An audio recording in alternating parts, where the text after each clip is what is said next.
Chapter number 1, units and measurement. इस chapter के questions हम लोग सॉल्व करने चल रहे हैं। ठीक है, पीवाईक्यू हम लोग सॉल्व करेंगे बुक। तो पहला चैप्टर है ये। और नीट से पहले हम लोगों को ये पूरी बुक सॉल्व करनी है। नीट 2026 से पहले, एग्जाम से पहले ये बुक पूरी की पूरी सॉल्व करनी है। तो डेली बेसिस पर आपको वीडियोस मिला करेंगे। 10 न्यूमेरिकल्स के वीडियोस होंगे, 10 न्यूमेरिकल से ज़्यादा का वीडियो नहीं होगा। नंबर ऑफ वीडियोस ज़्यादा हो सकते हैं, एक दिन में आपको 2 वीडियो 3 वीडियो मिल सकते हैं, एक वीडियो भी मिल सकता है। ये सिचुएशन पर डिपेंड करता है रिकॉर्डिंग हो पाई है या नहीं। तो अभी ये पहला वीडियो है बेटा लोग, यूनिट्स एंड मेजरमेंट पे, फर्स्ट वीडियो। तो क्वेश्चन नंबर 1 सॉल्व कर रहे हैं। क्या कह रहे हैं? The unit of thermal conductivity is. देखो, थर्मल कंडक्टिविटी की यूनिट अगर आपको डायरेक्ट पता है तो आप टिक कर सकते हो, नहीं पता तो आप कैलकुलेट कर सकते हो। जब हम लोगों ने हीट ट्रांसफर वाला चैप्टर पढ़ा, यहाँ पर हीट ट्रांसफर के मोड्स पढ़े, कंडक्शन, कन्वेक्शन, रेडिएशन। कंडक्शन में हम लोगों ने हीट करंट का फॉर्मूला पढ़ लिया। हीट करंट बोले तो हीट पर second, rate of flow of heat. क्या फॉर्मूला पढ़ा? K A, higher temperature minus lower temperature upon में जो भी कंडक्टर की लेंथ थी। अब यहाँ पर स्मॉल के ये रिप्रेजेंट कर रहा है थर्मल कंडक्टिविटी को, और हम लोगों को फाइंड करना है इसकी यूनिट। देखो, ये है हीट। हीट एक तरीके की एनर्जी है, तो इसकी यूनिट हो जाएगी जूल, और नीचे है टाइम, सेकंड। तो जूल पर सेकंड, ये तो हो गई वाट। जूल पर सेकंड, इधर से यूनिट हो गई बेटा वाट। अब देखो, एरिया बोले तो मीटर स्क्वायर, लेंथ बोले तो मीटर। तो 1 मीटर से 1 मीटर कैंसिल, यहाँ जो मीटर बचेगा उसको भेज दो नीचे डिनोमिनेटर में। और ये जो टेम्परेचर डिफरेंस है, जब हम लोग टेम्परेचर डिफरेंस की बात करते हैं तो टेम्परेचर की यूनिट चाहे हम केल्विन पुट कर सकते हैं, चाहे डिग्री सेंटीग्रेड पुट कर सकते हैं। लेकिन ऑप्शंस में केल्विन गिवन है तो मैं केल्विन यहाँ पर पुट कर दे रहा हूँ। ये केल्विन, केल्विन को भेज देंगे नीचे डिनोमिनेटर में। देखो, थर्मल कंडक्टिविटी स्मॉल के से रिप्रेजेंट कर रहे हैं, केल्विन कैपिटल के से रिप्रेजेंट कर रहे हैं, तो ये यूनिट आ गई बेटा वाट पर मीटर पर केल्विन। वाट पर मीटर पर केल्विन। ये क्वेश्चन नंबर 1। क्वेश्चन नंबर 2 में कह रहा है the damping force on an oscillator is directly proportional to velocity. देखो, फोर्स जो है वो डायरेक्टली प्रोपोर्शनल है वेलोसिटी के। चलो भैया, फोर्स को प्रोपोर्शनल कर दिया जाए वेलोसिटी के। अब क्या कह रहे हैं? The units of the constant of proportionality are. Constant of proportionality की यूनिट क्या है? तो देखो, प्रोपोर्शनल साइन हटाएंगे तो एक कांस्टेंट आएगा। एक कांस्टेंट आ गया, इसी कांस्टेंट की यूनिट पूछ रहे हैं। इसी कांस्टेंट की यूनिट पूछ रहे हैं, तो यहाँ से हम लोगों को मिल रहा है फोर्स अपॉन वेलोसिटी। फोर्स की यूनिट होती है न्यूटन। अब अगर न्यूटन की बात करें तो न्यूटन है क्या? न्यूटन है किलोग्राम मीटर पर सेकंड स्क्वायर। बाकी वेलोसिटी की यूनिट होती है मीटर पर सेकंड। तो यहाँ से जब फोर्स के प्लेस पर हम लोग ये न्यूटन पुट करेंगे, न्यूटन कहने का मतलब किलोग्राम मीटर पर सेकंड स्क्वायर। और नीचे क्या है बेटा? नीचे वेलोसिटी है, वेलोसिटी की यूनिट है मीटर पर सेकंड। तो 1 मीटर से 1 मीटर कैंसिल, ये सेकंड पावर -1 ऊपर चला जाएगा, +1 बन जाएगा, -2 पहले से है, +1। तो -2 +1 ये बचेगा -1, तो किलोग्राम पर सेकंड यहाँ से हम लोगों की यूनिट आ जाएगी, किलोग्राम पर सेकंड। क्वेश्चन नंबर 2 था। क्वेश्चन नंबर 3 हम लोग देखने चल रहे हैं। Question number 3, the unit of permittivity of free space epsilon not is. देखो, क्लास 12th में पहला चैप्टर जब हम लोग पढ़ते हैं तो दो चार्जेस के बीच में लगने वाले फोर्स की बात करते हैं, 1/4πε0 Q1 Q2 अपॉन में R²। ठीक है, यहाँ से अगर हम लोग एप्सिलॉन नॉट या एप्सिलॉन जीरो की वैल्यू फाइंड करने की कोशिश करें, इसकी यूनिट फाइंड करने की कोशिश करें, तो कुछ ये पहले तो फॉर्मूला हम लोगों ने कुछ इस तरीके से अरेंज कर लिया। यहाँ पर देखेंगे तो देखो, चार्ज की यूनिट होती है कूलॉम, तो कूलॉम इंटू कूलॉम, ये तो हो गया कूलॉम स्क्वायर। अपॉन में फोर्स है, फोर्स बोले तो न्यूटन। आर है डिस्टेंस, डिस्टेंस की यूनिट है मीटर, और उसका स्क्वायर हो रखा है तो मीटर स्क्वायर। कूलॉम स्क्वायर पर न्यूटन पर मीटर स्क्वायर, ये यूनिट हो जाएगी। तो ऑप्शन सी हम लोगों का आंसर हो जाएगा, कूलॉम स्क्वायर पर न्यूटन पर मीटर स्क्वायर। ऑप्शन डी पर थोड़ा ध्यान दे लेना, यहाँ देखना बेटा, न्यूटन मीटर ये पूरा का पूरा देखो ब्रैकेट में लिखा गया है। ब्रैकेट में लिख के होल स्क्वायर किया गया है। होल स्क्वायर करने का मतलब ये हो गया कि वहाँ पर न्यूटन का भी स्क्वायर है, जबकि न्यूटन का स्क्वायर यहाँ पर आ नहीं रहा है। तो ऑप्शन सी हम लोगों का करेक्ट आंसर है। डी पर फोकस नहीं करना है। तो ये क्वेश्चन नंबर 3 है बेटा लोग, question number 3। Option C correct answer है। क्वेश्चन नंबर 4 देखते हैं। Question number 4, physical quantity P is related to 4 observations A B C and D। चलो, एज फॉलो। देखो, ये फॉर्मूला दिया गया है ना, ये फॉर्मूला दिया गया। Their percentage errors of measurement in A, B, C and D are 1%, 3%, 2%, 4% respectively. The percentage error in the quantity P is, P में कितना परसेंटेज एरर है। अब देखो क्वेश्चन नंबर 4, इसको देख लो, समझ लो, इस तरीके के कई सारे क्वेश्चंस मिलेंगे। तो कन्वेंशनल तरीका सॉल्व करने का वो हम लोग देख रहे हैं, लेकिन बार बार ये करने की जरूरत नहीं है। क्वेश्चन देखना है, थोड़ी सी ओरल कैलकुलेशन और आंसर आ जाएगा। ठीक है, with in seconds, 5 second 10 second में आप आंसर बता सकते हो। फिलहाल कन्वेंशनल तरीका क्या है, कैसे सॉल्व करते हो वो देखो। भाई क्या गिवन है फॉर्मूला, ए क्यूब बी स्क्वायर अपॉन में सी अंडर रूट डी। तो अब जब हम लोग परसेंटेज एरर की बात करेंगे तो हम लोग इसको लिखेंगे कैसे बेटा, delta P upon P into 100 is equal to, power को पहले लिख देंगे, delta A upon A into 100 plus power को पहले लिख देंगे, delta B upon B into 100 plus C, इसकी पावर 1 है तो 1 से मल्टीप्लाई करने का कोई मतलब नहीं है, delta C upon C into 100 plus D, under root बोले तो पावर कितनी होगी बेटा, 1/2। तो पावर से पहले मल्टीप्लाई कर देना है, delta D upon D into 100। ठीक है, ये हम लोगों ने कर दिया। अब यहाँ पर देखो परसेंटेज एरर ए में कितनी परसेंटेज एरर है, ए में परसेंटेज एरर दे रहे हैं 1%। तो ये पूरा जितना ब्रैकेट में जो कुछ भी लिखा हुआ है ये परसेंटेज एरर है ए में, तो यहाँ पर मैं 1% पुट कर दूंगा। 1% को 3 से मल्टीप्लाई करेंगे क्या हो जाएगा बेटा, 3%। 3%। इसी तरीके से delta B upon B into 100, B में जो परसेंटेज एरर है कितना गिवन है, 3 गिवन है, मैं यहाँ पर 3% पुट कर दूंगा, 2 से मल्टीप्लाई कर दूंगा तो कितना हो जाएगा, 6%। इसी तरीके से अगर हम लोग सी में परसेंटेज एरर देखें तो सी में 2% का एरर यहाँ पर है, तो यहाँ पर मैं 2 पुट कर दूंगा, ये आ जाएगा 2%। और अगर डी में देखें तो डी में परसेंटेज एरर कितनी बेटा, डी में 4% की एरर है, यहाँ पर 4 पुट करेंगे, 1/2 से मल्टीप्लाई करेंगे तो ये आ जाएगा 2%। अब इन सबको ऐड कर लो, 2 2 4 6 10 प्लस 3 13, तो 13% इतनी परसेंट की एरर है पी में। ठीक है, अब देखो ये जो हम लोगों ने लिखा हुआ है, बार बार ये हम लोगों को करने की जरूरत नहीं है, ऐसे कई सारे क्वेश्चंस मिलेंगे। तो हम करेंगे क्या, ये देख लेंगे, जैसे इसमें देखो P इज इक्वल टू क्या गिवन है, 4 फिजिकल क्वांटिटीज हम लोगों को गिवन है ना, ए बी सी डी। इनकी पावर देख लो क्या क्या है, जैसे ए के केस में पावर है 3, बी के केस में 2 है, सी के केस में 1 है, डी के केस में 1/2 है।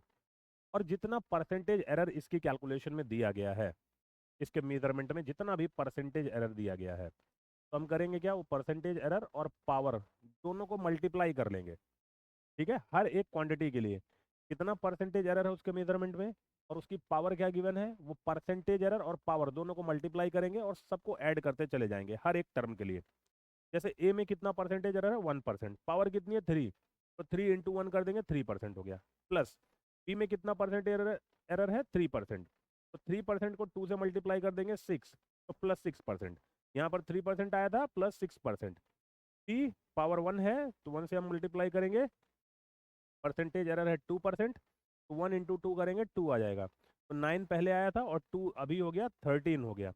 अब डी इसकी पावर 1/2 है, परसेंटेज एरर है 4, तो 4 इंटू 1/2 करेंगे तो कितना आ जाएगा, 2 आ जाएगा, 2% यहाँ पर आ गया, तो 11 और 2 टोटल कितना हो गया, 13%।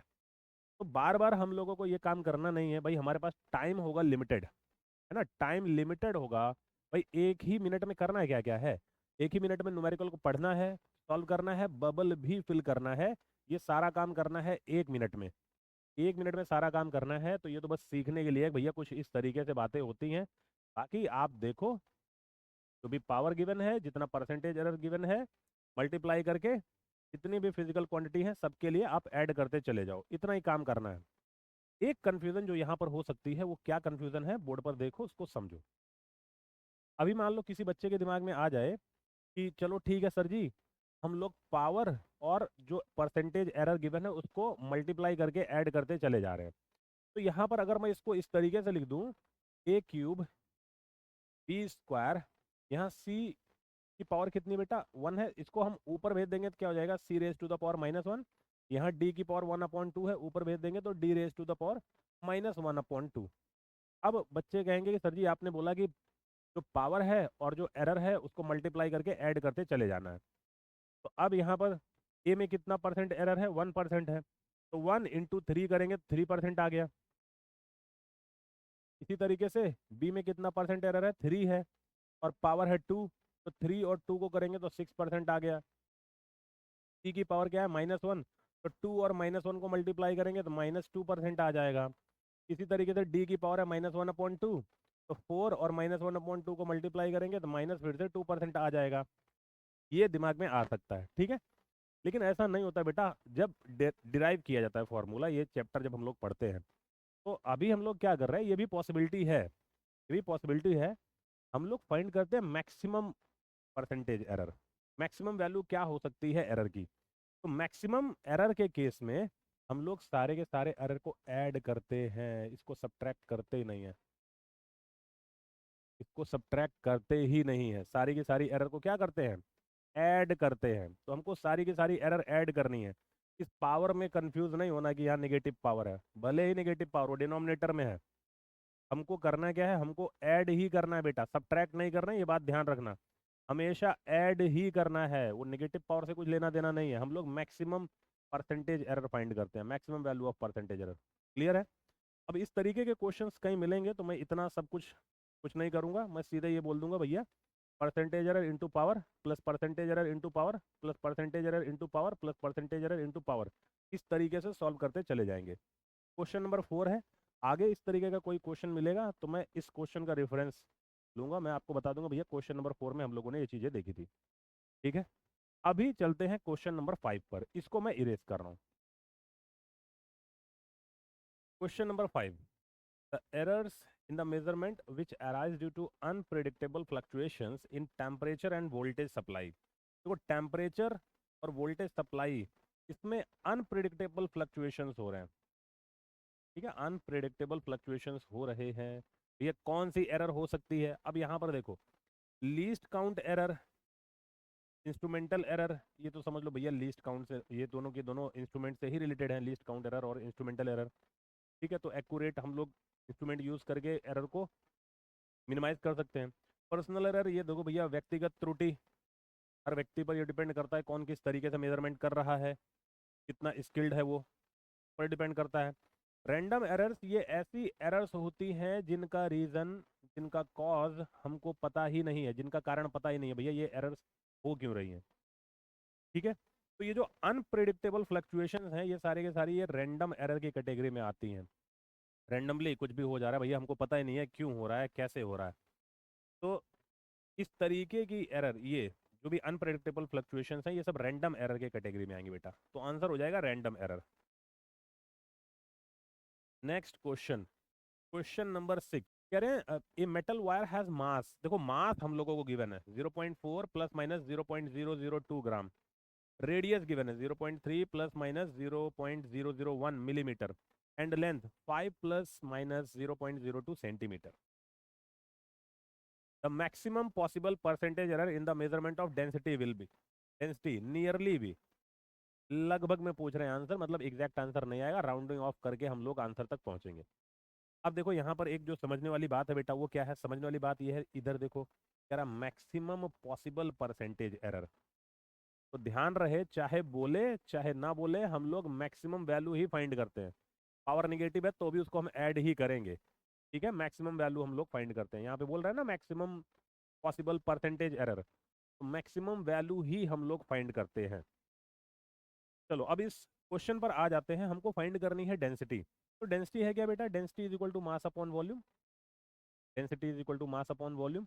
अब देखो ये जो वायर गिवन है, जनरली देखो वायर का शेप क्या होता है, वायर होता है सिलेंड्रिकल शेप का, वायर होता है सिलेंड्रिकल शेप का। अब सिलेंडर का वॉल्यूम क्या होता है भाई, सिलेंडर का वॉल्यूम होता है पाई आर स्क्वायर एल। ये जो वॉल्यूम है यहाँ पर मैंने क्या पुट कर दिया, मैंने पुट कर दिया पाई आर स्क्वायर एल। अब देखो ये एक फॉर्मूला बन गया, rho is equal to M upon pi R square L. ये ठीक वैसा ही फॉर्मूला हो गया जैसे अभी क्वेश्चन नंबर 4 में हम लोगों को मिला था। अब यहाँ पर अगर हम लोगों को परसेंटेज एरर फाइंड करनी है, डेंसिटी में कितना परसेंट की एरर है, करेंगे क्या, delta rho upon rho into 100 is equal to delta M upon m into 100 plus pi, ये तो कांस्टेंट है, आर स्क्वायर, देखो पावर 2 है तो 2 पहले लिख देंगे, delta R upon R into 100 plus delta L upon L into 100। अब जब इस तरीके का क्वेश्चन हम लोगों को दिया जाएगा, वैल्यूज कुछ इस तरीके से दी जाएंगी, तो इसमें ध्यान देने वाली बात यह है कि ये जो वैल्यूज दी जाती हैं बेटा, इसमें प्लस माइनस से पहले जो वैल्यू दी गई है, प्लस माइनस से पहले, जैसे लेंथ का एग्जांपल लेते हैं 5 प्लस माइनस 0.02, तो प्लस माइनस से पहले ये जो वैल्यू दी जाती है ये है इसकी ट्रू वैल्यू, लेंथ की ट्रू वैल्यू है या मीन वैल्यू है, जिसको हम लोग ये नीचे लिखते हैं ये, ठीक है। जैसे m की ट्रू वैल्यू क्या है, अगर देखोगे 0.4 है, r की ट्रू वैल्यू क्या है देखोगे तो 0.3 है। प्लस माइनस से पहले जो है वो ट्रू वैल्यू है, प्लस माइनस के बाद जो करके लिखा गया है उसको मीन एब्सोल्यूट एरर बोलते हैं। जैसे यहाँ पे लिखा गया देखो प्लस माइनस 0.002, ये डेल्टा एम की वैल्यू है। इसी तरीके से रेडियस में देखोगे तो mean absolute error plus minus 0.001, ये डेल्टा आर की वैल्यू है। इसी तरीके से डेल्टा एल की वैल्यू प्लस माइनस 0.002। तो फॉर्मूला तो इस तरीके से लिख लेना है। अगर वैल्यूज इस तरीके से दी गई हैं तो मीन वैल्यू या ट्रू वैल्यू, ये जो पहले गिवन है मीन वैल्यू या ट्रू वैल्यू, प्लस माइनस ये absolute error, mean absolute error, तो कुछ इस तरीके से हमको यहाँ पर वैल्यूज को पुट करना है। वैल्यूज को पुट कर दिया जाए तो डेल्टा एम कितना गिवन है 0.002, 0.002, ये डेल्टा एम है बेटा, और एम कितना है 0.4, 0.4 इंटू 100 प्लस 2 डेल्टा आर कितना है 0.001, 0.001 अपॉन में आर कितना बेटा 0.3 इंटू 100 प्लस डेल्टा एल कितना है 0.02 अपॉन में एल कितना है 5 इंटू 100, ठीक है। अब यहाँ देखो करना है क्या, इसी को पूरा सॉल्व कर लेना है। अगर मैं इसमें 100 से मल्टीप्लाई कर दूं तो ये ऊपर बन जाएगा 0.2। अब 0.2 अपॉन 0.4 दोनों का डेसिमल गायब, 2 अपॉन 4 बोले तो 1/2, 1/2 बोले तो 0.5, 1/2 बोले तो 0.5, ठीक है। प्लस इसको सॉल्व करो, 100 से मल्टीप्लाई करोगे इसमें तो 0.1 बन जाएगा, अपॉन में 0.3 है, डेसिमल दोनों का गायब, 1/3, 1/3 बोले तो सॉल्व करने पर 0.33333 कुछ इस तरीके से चीज़ें आ जाएंगी। और उसमें 2 से मल्टीप्लाई करेंगे तो वो क्या जाएगा 0.6666, इस तरीके से आता चला जाएगा। अब आप चाहे इसको 0.666 ऐसे लिखते चले जाओ, या राउंड ऑफ करके इसको 0.67 सीधे लिख दो। क्या लिख दो 0.67 प्लस, यहाँ पर अगर देखेंगे तो 0.02 में 100 से मल्टीप्लाई करेंगे तो बन जाएगा 2 अपॉन में 5, तो 2 अपॉन 5 सॉल्व करेंगे तो क्या आ जाएगा 0.4, 0.4 इतना परसेंट ये आ रहा है। इन सबको ऐड कर लिया जाए तो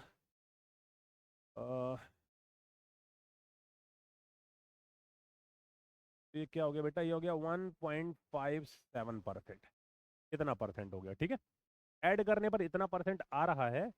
अब इस तरीके का कोई ऑप्शन हम लोगों को दिया नहीं गया है, राउंड ऑफ कर लेंगे, 7 को यहाँ से ड्रॉप करेंगे क्योंकि ये 5 से बड़ा है तो उसके पहले वाले डिजिट में 1 का इंक्रीमेंट हो जाएगा, ये बन जाएगा 1.6%, 1.6%। ऑप्शन ए हम लोगों का आंसर हो जाएगा, ऑप्शन ए। क्लियर है। क्वेश्चन नंबर 7 पर चल रहे हैं। देखो क्वेश्चन नंबर 4, क्वेश्चन नंबर 6, ये दोनों चीजें देखे रहना, इसी तरीके के क्वेश्चन बनेंगे। तीसरा क्वेश्चन ये होगा भाई, अलग अलग स्टेटमेंट दे सकते हैं, बाकी तरीका यही है, या तो 4 या तो 6 परसेंटेज एरर में। क्लियर बेटा लोग। चलो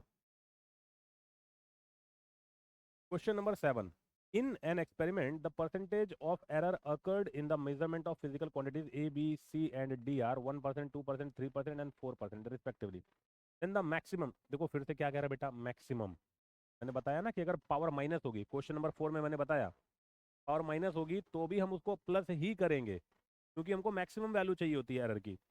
maximum percentage of error in the measurement of x, where x is ये गिवन है। देखो ये 3 के बाद ये कॉमा लगा हुआ है बेटा, ये 1 नहीं है, नहीं तो ये 31 इसको काउंट कर लो, वो कॉमा था उसको हटा दो, ठीक है, टाइपिंग मिस्टेक। चलो अब हम लोग करेंगे क्या, मैंने क्या बोला था, जितनी परसेंटेज एरर है जो पावर है दोनों को मल्टीप्लाई करो, हर एक टर्म के लिए मल्टीप्लाई करके ऐड करते चले जाओ। तो ए में देखो कितना परसेंटेज एरर दे रहे हैं, 1%। तो 1%, इसकी पावर है 2, तो 2 और 1 को मल्टीप्लाई कर दोगे तो कितना हो गया बेटा, 2%। ठीक है। प्लस बी में देखो कितना परसेंटेज एरर है, बी में परसेंटेज एरर है 2, और इसकी पावर कितनी है, 1/2। 1/2 इंटू 2 करोगे तो क्या आएगा, 1%। तो मैंने 1% कर दिया, 1%। इसी तरीके से सी में देखो पावर है 1/3 और परसेंटेज एरर कितना है, 3। तो 3 इंटू 1/3, ये भी क्या आ जाएगा, 1%। ये भी आ गया 1%। प्लस डी में अगर देखेंगे तो डी में परसेंटेज एरर कितनी बेटा, डी में परसेंटेज एरर है 4%, और पावर है 3। तो 4 इंटू 3 करोगे तो कितना आ जाएगा, 12%। 12%। तो 12, 13, 14 एंड 2, 16% ये एरर है बेटा। ऑप्शन सी हम लोगों का करेक्ट आंसर है, 16%। क्लियर है। नेक्स्ट क्वेश्चन पर चलते हैं, इसको मैं इरेज कर दे रहा हूँ। क्वेश्चन नंबर 8 क्या कह रहे हैं, in an experiment 4 quantities a b c and d are measured with percentage error 1%, 2%, 3% and 4% respectively. Quantity p is calculated as follows. देखो ये दिया गया फॉर्मूला, ठीक है। Percent error in p is, p में कितने परसेंट की एरर है, फिर से वही काम करना है। देखो ए में कितना परसेंट का एरर है, 1% का, पावर कितनी है 3, तो 3 इंटू 1 ये हो गया 3%। 3%। इसी तरीके से बी में देखो कितनी परसेंट एरर है, 2, और इसकी पावर भी है 2, तो दोनों को मल्टीप्लाई कर लो, कितना हो गया, 4%। 4%। सी, इसकी पावर है 1, परसेंटेज एरर है 3, तो 3 इंटू 1 करोगे 3% आ गया, 3%। डी, डी में परसेंटेज एरर कितना है बेटा, 4%, पावर है 1, तो 1 और 4 को मल्टीप्लाई करोगे 4%। अब देखो यही आ रहा है, सबको ऐड कर लो, 7, 11 और 3, टोटल कितना हो जा रहा है बेटा, टोटल हो जा रहा है 14%। तो ये 14% हम लोगों का आंसर हो जाएगा, 14%। क्वेश्चन नंबर 8, जैसा क्वेश्चन नंबर 4 था, जैसा क्वेश्चन नंबर 7 था, वैसा ही क्वेश्चन नंबर 8 है। क्लियर। नेक्स्ट क्वेश्चन पर हम लोग चलते हैं, इसको मैं इरेज कर दे रहा हूँ। क्वेश्चन नंबर 9 क्या कह रहे हैं, क्वेश्चन नंबर 9 में a student measures the distance travelled in free fall of a body initially at rest. ध्यान देना, इनिशियली एट रेस्ट। चलो बेटा लोग, इनिशियली एट रेस्ट, यू की वैल्यू हो गई 0 इन ए गिवन टाइम। अब यहाँ पर देखो डिस्टेंस मेजर कर रहे हैं गिवन टाइम में, तो इक्वेशन तो यहीं से बन गया ना, position time. Position time equation क्या है भैया, position time equation h is equal to u t plus half g t square. अब इसमें भी u की वैल्यू 0, यहाँ 0 पुट कर दोगे तो बचेगा क्या, h is equal to half g t square. यहीं से अगर g फाइंड करोगे 2h अपॉन में टी स्क्वायर। ये कुछ फॉर्मूला आ रहा है। तो ये जो भी डेटा हम लोगों को मिला हुआ है, g में g की वैल्यू फाइंड करनी है, बताना है if the maximum percentage error in the measurement of the distance and time are. Distance में कितना बेटा, डिस्टेंस में है E1% का एरर, और टाइम में कितना परसेंट का एरर है, टाइम में E2 कितना, इतना परसेंट का एरर है। तो कह रहे बताओ भैया जो जी की वैल्यू हम लोग फाइंड करेंगे उसमें कितना परसेंटेज की एरर होगी। ठीक है। परसेंटेज एरर किस में फाइंड करना है बेटा, जी की वैल्यू जो हम लोग फाइंड कर रहे हैं उसमें। तो देखो इस फॉर्मूले से हम लोग यहाँ पर पहुंच गए हैं। अब फॉर्मूले के बाद क्या करना होता है भाई, फॉर्मूला, अब फॉर्मूला मिल गया, आप डायरेक्ट परसेंट लगा दो। एच की पावर कितनी है 1, और इसमें परसेंटेज एरर कितना है, देखो डिस्टेंस में परसेंटेज एरर कितना है E1, तो E1 और 1 को मल्टीप्लाई कर दो तो क्या आ जाएगा, E1 प्लस टी की पावर क्या है 2, तो पहले तो पावर से मल्टीप्लाई कर दो। परसेंटेज एरर कितना है टी में परसेंटेज एरर है E2 को मल्टीप्लाई कर दो, तो आ गया आंसर, काम खत्म। E1 plus 2E2। अब अगर कन्वेंशनल तरीका आपको यूज करना है तो आप करोगे क्या, आप बोलोगे डेल्टा जी अपॉन जी इंटू 100 प्लस 2 तो कांस्टेंट है, सॉरी प्लस नहीं, इज इक्वल टू बेटा, 2 तो कांस्टेंट है, delta H upon H into 100 plus 2 को पहले लिख देंगे, 2 को पहले लिख देंगे, delta T upon T into 100, यही तो काम करेंगे। तो ये पूरा देखो डिस्टेंस में कितना परसेंटेज एरर है, डिस्टेंस में परसेंटेज एरर है E1, कि मैंने E1 लिख दिया, प्लस 2, और टाइम में कितना परसेंटेज एरर है E2, ये मैंने E2 लिख दिया, तो आंसर आ गया E1 प्लस E2, काम खत्म। छोटी सी कैलकुलेशन क्वेश्चन नंबर 9 के लिए। अभी हम लोग देख रहे हैं क्वेश्चन नंबर 10, इसको मैं इरेज कर रहा हूँ। क्वेश्चन नंबर 10 क्या कह रहे हैं भाई? क्वेश्चन नंबर 10 में if the error in the measurement of radius of A sphere is 2%, then the error in the determination of volume of the sphere will be। देखो स्फीयर के वॉल्यूम में कितना परसेंट की एरर होगी अगर radius में 2% की एरर है। तो सबसे पहले तो फॉर्मूला लिख लो बेटा। वॉल्यूम का फॉर्मूला क्या होता है? वॉल्यूम का फॉर्मूला 4/3 पाई r क्यूब। ये तो फॉर्मूला है। 4 कांस्टेंट, 3 कांस्टेंट, पाई कांस्टेंट, बच क्या रहा है? आर बच रहा है। देखो करते क्या है, जो भी परसेंटेज एरर गिवन है और पावर गिवन है दोनों को मल्टीप्लाई करते हैं। तो आर में कितना परसेंटेज गिवन है बेटा? 2% की एरर। आर में जो परसेंटेज एरर गिवन है 2% की गिवन है और इसकी पावर है 3, तो 3 और 2 को मल्टीप्लाई कर दो, 6% हो गया आंसर। 6% हो गया आंसर, काम खत्म। क्लियर है? Question number 10। देखो 10-10 क्वेश्चन के वीडियो आपको मिलेंगे। एक वीडियो सुबह, एक वीडियो शाम को आपको मिलेगा। 3 वीडियो भी मिल सकते हैं, एक वीडियो भी मिल सकता है दिन भर में। ये डिपेंड करेगा रिकॉर्डिंग हो पाई है या नहीं हो पाई है। तो आप लोग अगर साथ साथ सॉल्व करते चलोगे बेटा तो नीट के एग्जाम से पहले पूरी की पूरी ये बुक सॉल्व करनी है। PYQ नीट के एग्जाम से पहले लगभग 15 डेज पहले थोड़ा थोड़ा थोड़ा थोड़ा करके पूरी की पूरी फिजिक्स आपकी रिवाइज हो जाएगी। तो सॉल्व करते रहो, रिवाइज करते रहो कॉन्सेप्ट्स को। मिलते हैं आप लोगों से अपने अगले वीडियो में।